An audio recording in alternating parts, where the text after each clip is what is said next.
Okay, so Ringwalk Media, we are on the weigh-in day at Matchroom over in Wembley, and we've finally, all year we've been chasing him. We've had 1 minute so far, now we're going to have a couple more. Eddie Hearn, nice to see you, mate. Good to see you, mate. Thanks for coming. Looking forward to tomorrow night. Fresh off a few good dance moves before, we was having a look at those. Yeah, feeling good at the moment. I was travelling around everywhere, had a little bit of a bug, felt a little bit run down, but I'm back in the game. Excited for tomorrow night. Yeah, we are as well, and there's some cracking fights on there. Sandy Ryan, she's picked an opponent and a half when she didn't have to, didn't she? Yeah, I mean, I think that Sandy Ryan just believes she's ready now for those big fights. Coming off the Farias fight, which was a very dangerous fight, particularly having to win the rematch, she's fights someone at the same kind of level, probably even a little bit better. 4-division champion, former unified champion, very tough, but Sandy looked really good. She's carrying herself well now, she looks in tremendous shape, and I believe she's going to be victorious and move on to a world championship in 2023. And do you think this fight's going to be more of a strategic fight for her? Because, Yeah, not really. I think the Farias fight was because there was so much on the line. Sanchez is someone that likes to trade, she likes to come forward, and I think that really, she's just going to be in an exciting fight, and that's what we want. Because to call out those big names, Chantel Cameron, Jessica McCaskill, Sandy's got to keep her profile rising, and you do that by great performances, and she's a great fighter. Good to see Pat McCormack come over to you. He's a cracking fighter. We saw him up in Newcastle and was disappointed where he was fighting because the fight was a cracker, and you've got a real boxer on your hands there. I am so happy. You've got to look at the fighters coming through. There seems to be, in British boxing, all those big names that have sort of retired. I'm going all the way back to Froch, De Gale, Groves, Bellew, Hay, big names. So you have to ask yourself, who are the next ones? And the answer is Chev Clark, Mark Dickinson, Galal Yafai, Pat McCormack, and other fighters on other platforms as well. But for me, these are the fighters that I'm focusing on to build, to become headline acts and to win world championships for British boxing. And Pat McCormack is someone that is absolutely nailed on to do so. If you can develop him right, if you can guide him right, if he can stay switched on, right, because he's a character and all that, but he can fight, this kid. He's one of the best amateurs Britain's ever produced, and I really believe you're going to see something special from him tomorrow night. Yeah, well, if anything from the previous performances are, to go by, he's going to be an explosive fighter all the way through his career. Absolutely, and Mark Dickinson as well, his stablemate, with Ben Davison. A very, very talented fighter. And of course, co-main event, Gorman versus Wardley.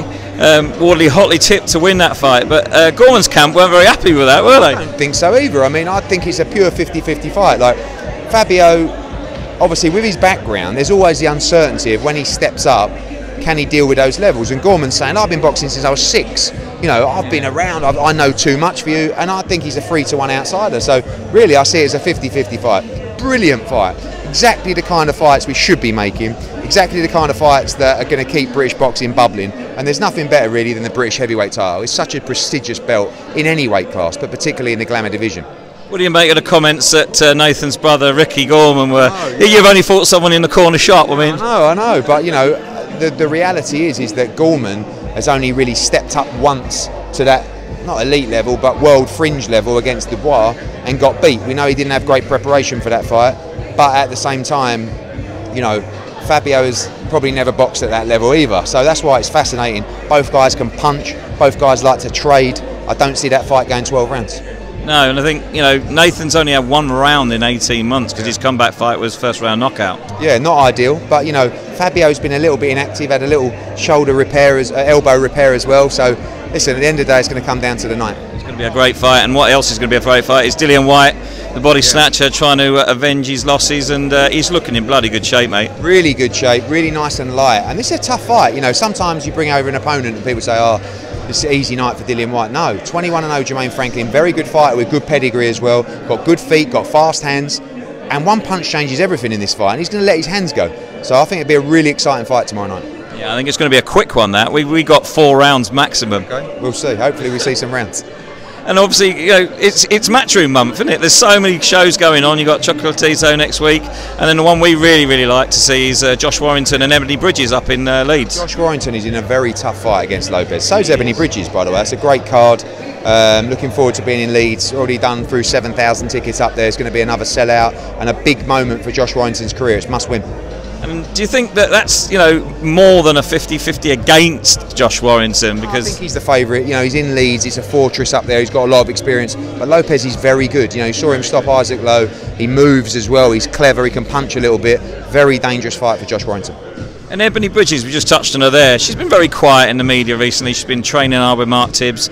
Again, she's got a really tough fight there. And a lot on the line because they don't like each other. 2 Australians, plenty of beef in that fight. She's being quiet because I think she knows how tough a fight is, and she wants to really stay focused on trying to win this fight. And you know, she's preparing hard. We're fully behind her, and I believe she'll be victorious on December 10th. Well, listen, it's a cracking month for Matchroom, cracking month for boxing, and we waited all year to get you, and it was worth every second, mate. Eddie, brilliant, mate. Thank you. Cheers, mate. Thank you.